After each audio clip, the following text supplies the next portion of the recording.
গত মাসের market update.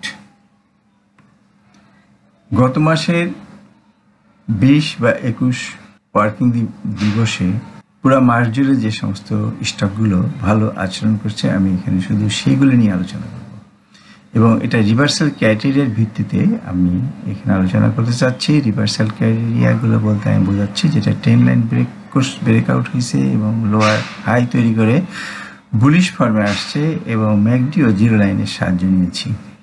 তার সঙ্গে এর সম্ভাব্য গন্তব্য দেখানোর জন্য আমি হারমোনিক প্যাটার্ন, রিভার্সাল, পুলব্যাক ও ফাইবোনাচি সিস্টেমটা ব্যবহার করেছি। প্রথমেই আমাদের সামনে যেটা আসে সেটা হলো জিএইচসিএল। জিএইচসিএল অলরেডি শর্ট টার্ম, আমি খুব শর্ট টার্মের কথাটা বলবো কারণ লং টার্মের অ্যানালাইসিস দিতে গেলে অনেক সময়ের দরকার। আমি প্রত্যেকটা শেয়ারের শর্ট টার্ম সম্পর্কে আলোচনা করবো এবং এগুলো যে রিভার্সাল শুধু সেইটাই দেখানোর চেষ্টা করছি।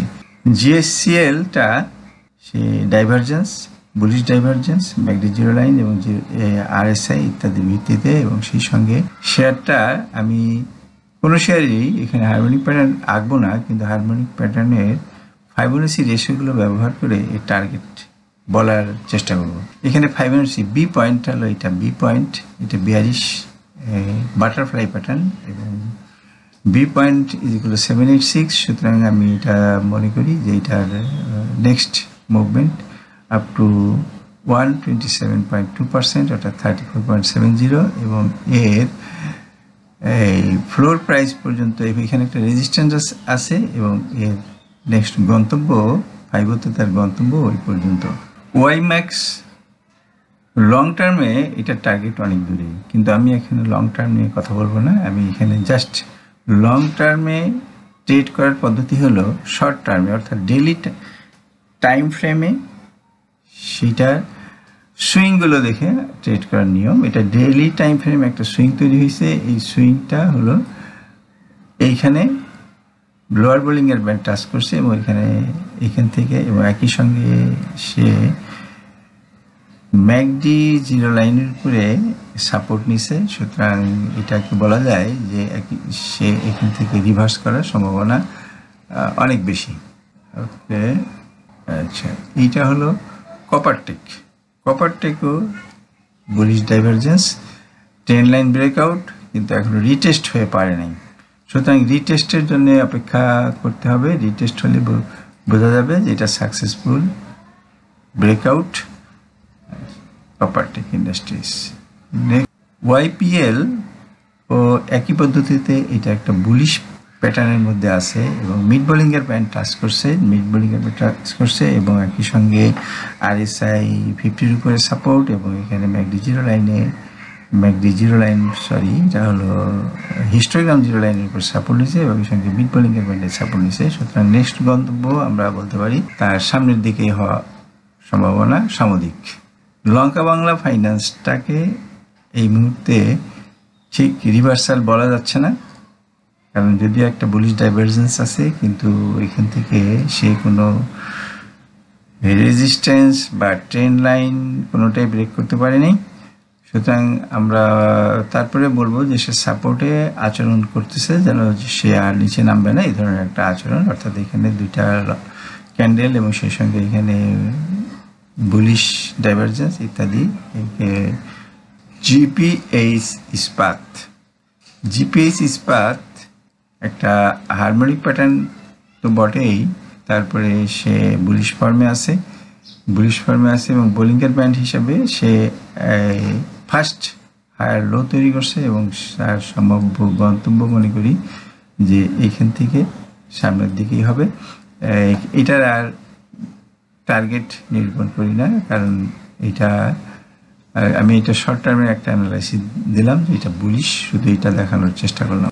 ওরিয়ন ফার্মা এটা শার্ক অথবা সাইফার যে কোনো প্যাটার্ন হতে পারে। যদি শার্ক হয় তাহলে 113% অর্থাৎ কিনা 94, আমি একটা আনুমানিক ধরলাম 95.20, কিন্তু সাইফার হলে এইটা হলো তার পরবর্তী টার্গেট 85.80।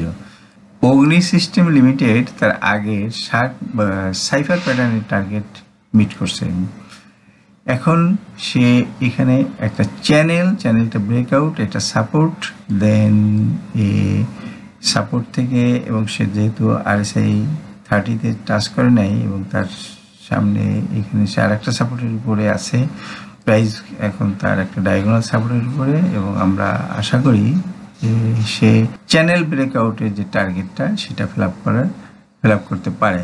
অ্যাক্টিভ ফাইন এটাও বুলিশ ফর্মে আছে, এটা মিড বোলিংয়ের ব্যান্ডের উপরে এসে সাপোর্ট নিয়েছে, সাপোর্ট নেওয়ার পরে এবং তার নেক্সট মুভমেন্টটা আশা করি সামনের দিকে, এইটাই। কারণ মিড বোলিংয়ের ব্যান্ডের উপরে সাপোর্ট, এখানে RSI এর উপরে 50 লাইনের উপর সাপোর্ট, এখানে ম্যাকডি 0 লাইন অতিক্রম করে গেছে। সিল্কো PSL এইটাও অলরেডি ম্যাকডি হিস্টোগ্রাম অতিক্রম করে ম্যাকডি 0 লাইনের হিস্টোগ্রাম 0 লাইনের উপরে সাপোর্ট, এবং সে বোলিংয়ের ব্যান্ডে লোয়ার বোলিংয়ের ব্যান্ডে সাপোর্ট নিয়ে এখন উপরে ওঠার চেষ্টা করতেছে। এখানেও যেটা হয়, লোয়ার বোলিংয়ের ব্যান্ডের থেকে তার পরবর্তী মুভমেন্টটা আমি এইদিকেই মনে করি। রূপালী লাইফ স্পষ্টতই সে অনেকগুলো হায়ার লো তৈরি করছে, এটা স্লো হলেও এর বুলিশের কোনো ঘাটতি নেই।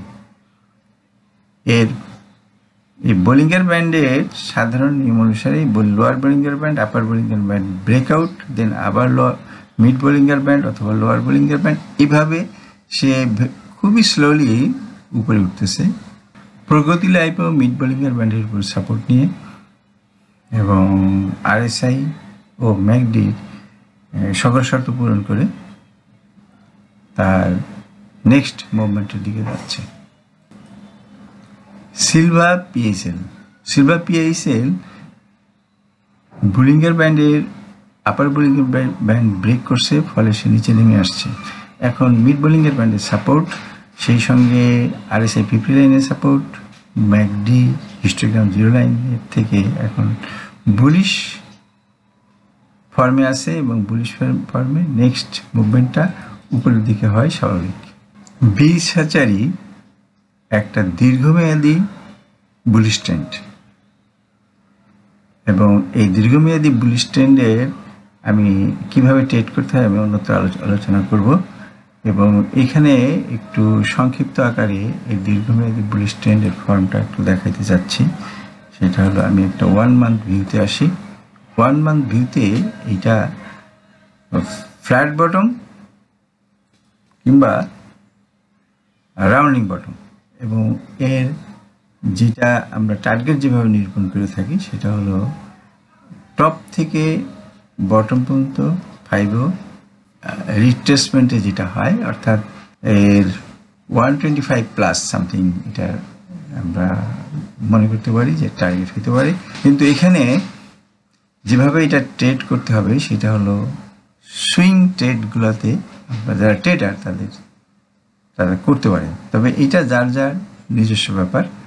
সিমটেক্স চ্যানেল ব্রেকআউট, এখানে চ্যানেল ব্রেকআউটের কত দূর পর্যন্ত যেতে পারে সেটা এখানে দেওয়া আছে। তাছাড়া বোলিংয়ের ব্যান্ডের হিসাব করলে সে মিড বোলিংয়ের ব্যান্ড, আপার বোলিংয়ের ব্যান্ড, এই পদ্ধতিতে সে অগ্রসর হচ্ছে। JHRMLও একটা বুলিশ ফর্মে আছে, এবং সেও আপার বোলিংয়ের ব্যান্ড, মিড বোলিংয়ের ব্যান্ড এই ফর্মে অগ্রসর হচ্ছে, এবং RSI 50 লাইনের উপরে সাপোর্টে আছে। এটা ম্যাকডি হিস্টোগ্রাম 0 লাইনের উপরে সাপোর্ট আছে, সুতরাং এটা বুলিশ ফর্মে আছে এবং এর মুভমেন্ট সামনের দিকে হওয়া স্বাভাবিক।